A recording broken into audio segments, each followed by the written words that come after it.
ሰላም አለይኩም ሀገር ዩቱብ ቻናል ተከታታዮቼ ውዶቼ ማሮቼ የሀገሮቼ ልጆች በያላችሁበት ሰላማችሁ ብዝዝት ይበል።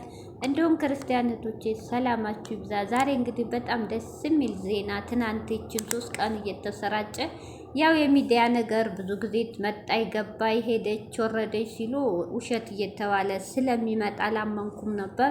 አሁን ግን ትክክለኛ ሌይላ ኢትዮጵያ ገብታለች ከ14 ዓመት በኋላ። በጣም የሚገርም ታሪክ ነው። በእስር ቤት ውስጥ እንግዲህ ብዙ ስቃይ ያሳልፋለች፣ አይታችኋል። አንዴ የተረገጠች ማህፀኗ ወጣ፣ ብቻዋን የጣሏት ትሸታለች። ያልተባለ ነገር የለም። ሐኪም ቤትም ወሰዷት ተብሏል። ብዙ ነገር የሞት ፍርድም ተፈርዶባታል ተብሏል።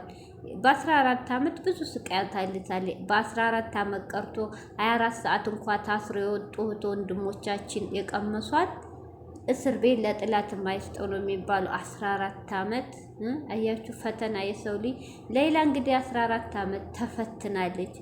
ለሁላችንም እህቶቻችን በስደት ላለነውም ለሚመጡትም ትምህርት ነው። እውነቴን ነው። የፈለገ የሚተናኮል ወንድ ልጅ ካለ አረቦች ጊዜው ተቀይሮ እህቶቼ፣ ሁሉም አረብ ጥሩ ነው ማለት አንችልም። የሚተናኮል አረብ ወንድ ካለ እውነቴን ነው እህቶቼ፣ ምንም ሳትጣሉ ምንም እንዲጫፍ ምንም ሳታረጉ እውነቴን ነው ወታችሁ መጥፋት ይሻላል። እውነቴን ነው ወታችሁ መጥፋት። ስትገቡ ደግሞ ሎኬሽን የምታመጡ እህት ወንድም ምናምን ካላችሁ ሎኬሽን ያዙ በሉ። ሎኬሽን ልክ ኢትዮጵያ እንደመጡ የሚያርፉበት ቤት ሎኬሽን ይቀርጹ። እውነቴን ነው። እኔ ልንገራችሁ ምሳሌ፣ አንድ ጓደኛዬ ጠለባ መጣች። አሁን በቅርብ እህቷን ስታመጣት መጥፎ ቤት ገጠማት።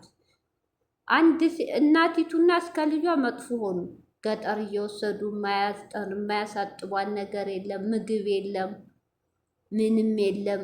በቃ አሰቃዩት። ገና ከመግባቱ አዲስ ናት። አዲስ ሰው ሲሆኑ ግራ ይገባ ቋንቋ ዛይ ሲያርጓት እህት ጭንቀት ምንድን ነው ግን ያረግ ነው።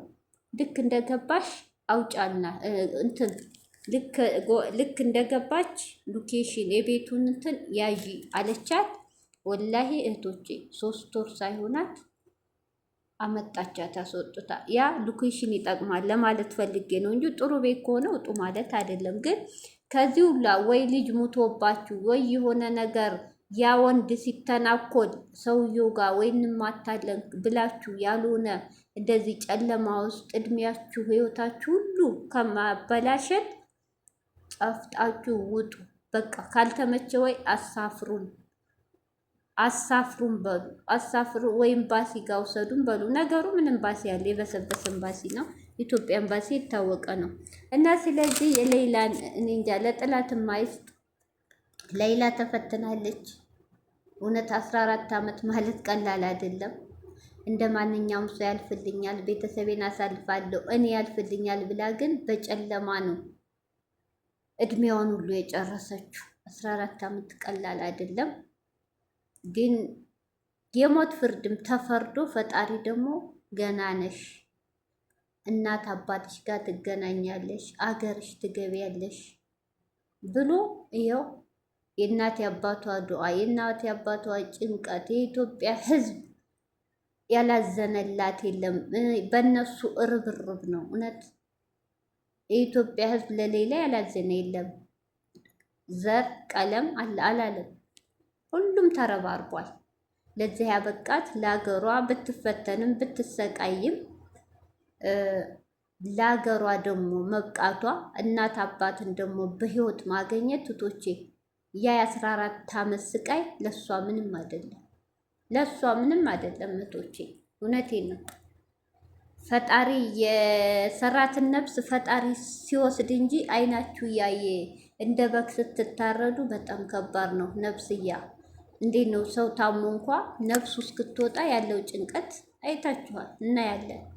ስለዚህ ሌላ ደግሞ እድለኛ ናት። በሰላም እጅ እግሯ ምንም ሳይሆን መግባቷ እንደተወራው አይደለም። እኔ ከአየር መንገድ ስትወርድ አይቻሉ። ትንሽ ቀጨብ ቪዲዮ። ደህና ናት፣ ደህና ናት እህቶቼ። ያው ከጠቁራለች ከስታለች፣ ያም አልፈርድም፣ ያለችበት ቦታ ነው። ግን ደህና ናት። እጅ እግሯ ምናምን በጣም ደህና ናት እውነት። አንጀቴን ነው የበላች ሳያት። ይኸውላችሁ ፈተና የሰው ልጅ እንደዚህ ነው። አንዳንዱ በቁሙ ይፈተናል፣ አንዳንዱ አልጋ ላይ ይፈተናል። በጣም ከባድ ነው ብቻ በጣም ለአንዳንዱ ደግሞ ዱንያ ስቃይ ናት፣ ለአንዳንዱ ደስታ ናት። ሌላ እንግዲህ ተረስታ ልትገደል ነው ተብላ የተረሳይ ልጅ እንግዲህ በ14 ዓመት ብቅ ብላ ቤተሰቦቿ ጋር አገሯ በሰላም ገብታለች። እኔ በጣም ነው ደስ ያለኝ። እውነት ቃላት የለኝም። በጣም ነው ሳያት እኔ ሳያት ነው እርግጠኛ የሆንኩት። ለምን የሶሻል ሚዲያቶች ታውቃላችሁ፣ አንድ ጫፍ ከተያዘ 100 ሺህ ልበል 150 ወጥቶ ይሰራል ህዝቡ ማለት ነው ለራሱ። ውሸት ምን ጫፍ ብቻ ያዝ። እኔ ግን አይ ይሄ ነገር ውሸት ነው ብዬ ዛሬ ግን በደንብ ሳይ ኢትዮጵያ ስገባ ካሊድ ኮንዲሽን ነው ይሄ እርዳታ እንትን የሚለው ሙስሊሙ እሱ ሲቀበላት አይቼ በቃ እናቷን አየሁ።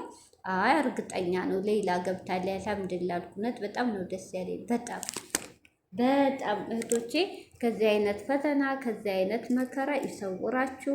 የምትመጡ እህቶቻችሁ ራሳችሁን ጠብቆቶች፣ እዚህም ያላችሁ ከነሱ ጋር አትሳፈጡ።